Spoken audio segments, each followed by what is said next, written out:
ಯಾರೋ ಪೊರ್ಕಿಗಳು ನಾವ್ ಹೀಗ್ ತಲೆ ಕೆಡಿಸ್ಕೊಳ್ಳಿ ಅಂತಾನೆ ಹೀಗ್ ಮಾಡಿರ್ತಾರೆ ಬಿಡಿ. ಆದ್ರೂ ಸಿಂಧು ಅವರೇ,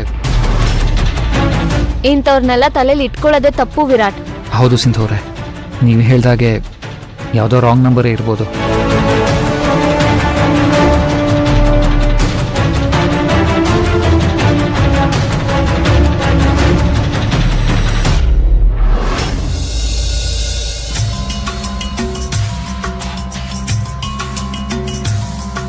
ತಗೋ, ಇದು ನಿನ್ಗೆ ತುಂಬಾ ಚೆನ್ನಾಗಿ ಸೂಟ್ ಆಗತ್ತೆ. ಈ ಒಡವೆಗಳಿಗೆ ಮೆರಗ್ ಬರ್ಬೇಕು ಅಂದ್ರೆ ನೀನ್ ಈ ಸೀರೆ ಉಟ್ಕೊಂಡು ಈ ಜ್ಯುವೆಲ್ಸ್ ನ ಹಾಕೋಬೇಕು.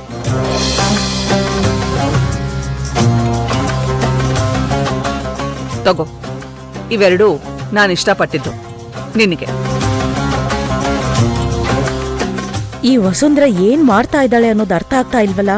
ಈ ಸೀರೆ ಉಟ್ಕೊಂಡು ಈ ಒಡವೆಗಳನ್ನೆಲ್ಲ ಹಾಕೊಂಡ್ರೆ ತುಂಬಾ ಚೆನ್ನಾಗಿ ಕಾಣಿಸ್ತೀಯ. ಭವಾನಿ, ಯಾಕೆ ಡಲ್ ಆಗಿದ್ಯಾ? ನಿಂಗ್ ಸೀರೆ ಒಡವೆ ಎಲ್ಲ ಇಷ್ಟ ಆಯ್ತು ತಾನೆ? ಹಾಗಲ್ಲ ಅತ್ತೆ, ನಂಗೆ ಏನ್ ಮಾಡ್ಬೇಕು ಏನ್ ಹೇಳ್ಬೇಕು ಅಂತಾನೆ ಗೊತ್ತಾಗ್ತಾ ಇಲ್ಲ. ಮನ್ಸಲ್ಲಿ ಯಾವುದೇ ಗೊಂದಲ ಇಟ್ಕೊಳ್ಬೇಡ. ನೀನು ನನ್ ಮಗನ್ ಹೆಂಡ್ತಿ, ಈ ಮನೆ ಸೊಸೆ, ಈ ಮನೆ ಹಿರಿ ಸೊಸೆ ಹೀಗೆ ಇರ್ಬೇಕು ಅಂತ ಹೇಳ್ತಾ ಇದ್ದೀನಿ. ನಾಳೆಯಿಂದಾನೆ ನೀನು ವಿಮೆನ್ಸ್ ಕ್ಲಬ್, ಮೀಟಿಂಗು, ಆಫೀಸ್ಗೆ, ದೊಡ್ಡ ದೊಡ್ಡ ಫಂಕ್ಷನ್ಸ್ಗೆಲ್ಲ ಬರ್ಬೇಕಾಗತ್ತೆ. ಆಗ ನೀನು ಭವಾನಿ ತರ ಅಲ್ಲ, ಈ ಮನೆನ ರೆಪ್ರೆಸೆಂಟ್ ಮಾಡೋ ಸೊಸೆಯಾಗಿ ಬರ್ಬೇಕಾಗತ್ತೆ. ನಾನು ನನ್ನ ಫ್ರೆಂಡ್ಸ್ಗೆ, ಬಿಸ್ನೆಸ್ ಅಸೋಸಿಯೇಟ್ಸ್ಗೆ ನೀನೇ ನಮ್ಮನೆ ದೊಡ್ಡ ಸೊಸೆ ಭವಾನಿ ರಾಜ್ ಬಹದ್ದೂರ್ ಅಂತ ಪರಿಚಯ ಮಾಡಿಸ್ತೀನಿ.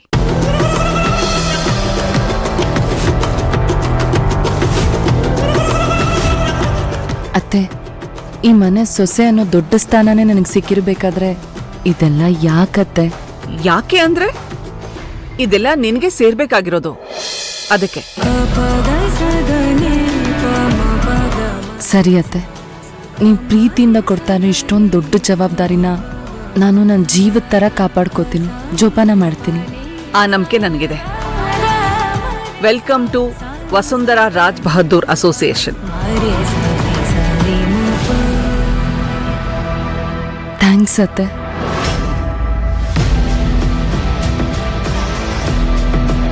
ಏ,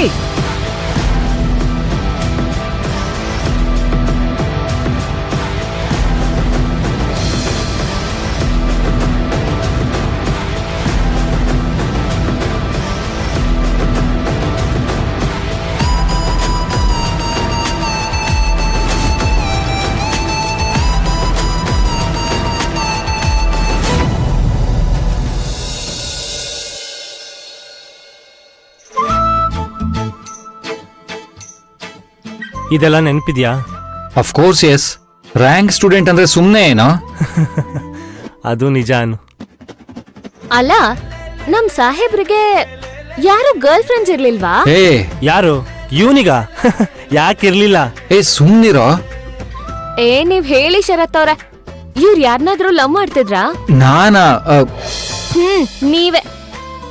ತುಂಬಾ ಜನ ಹುಡುಗಿರೇ ಲವ್ ಮಾಡ್ತಿದ್ರು, ಆದ್ರೆ ನಮ್ಮಿರೋನೆ ಒಂದ್ ಹುಡುಗಿನ ತಲೆ ಎತ್ ನೋಡ್ಲಿಲ್ಲ. ಮತ್ತೆ ನೀವು?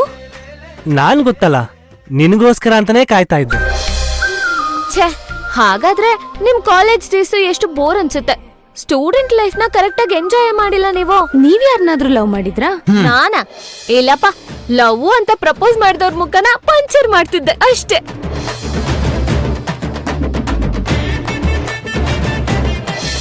ಥ್ಯಾಂಕ್ ಗಾಡ್, ನಾನ್ ನಿಮ್ನ ಕಾಲೇಜ್ ಟೈಮಲ್ಲಿ ಮೀಟ್ ಮಾಡ್ಲಿಲ್ಲ ಅಲ್ವಾ, ಅದಕ್ಕೆ. ಅರೆ ಅಮ್ಮ, ನೀವ್ ಆಲ್ರೆಡಿ ಬಂದ್ಬಿಟ್ಟಿದ್ದೀರಾ?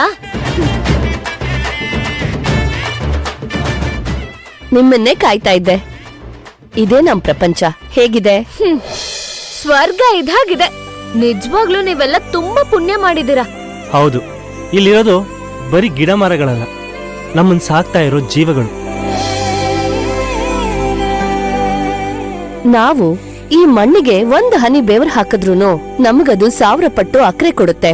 ಇದೇ ನಮ್ಗೆ ಆಸ್ತಿ, ಫ್ರೆಂಡ್ಸು ಎಲ್ಲ. ನಿಮ್ ಪ್ಯಾಷನ್ಗೆ ನಾನು ಫ್ಯಾನ್ ಆಗ್ಬಿಟ್ಟೆ. ಈಗಿನ ಕಾಲದಲ್ಲಿ ಎಲ್ಲ ಚೆನ್ನಾಗಿ ಓದಿ ಅಬ್ರಾಡಲ್ಲೋ ಕೊನೆ ಪಕ್ಷ ಸಿಟಿಯಲ್ಲಿ ಸೆಟ್ಲ್ ಆದ್ರೆ ಸಾಕು ಅಂತ ಯೋಚನೆ ಮಾಡ್ತಾ ಇರ್ತಾರೆ.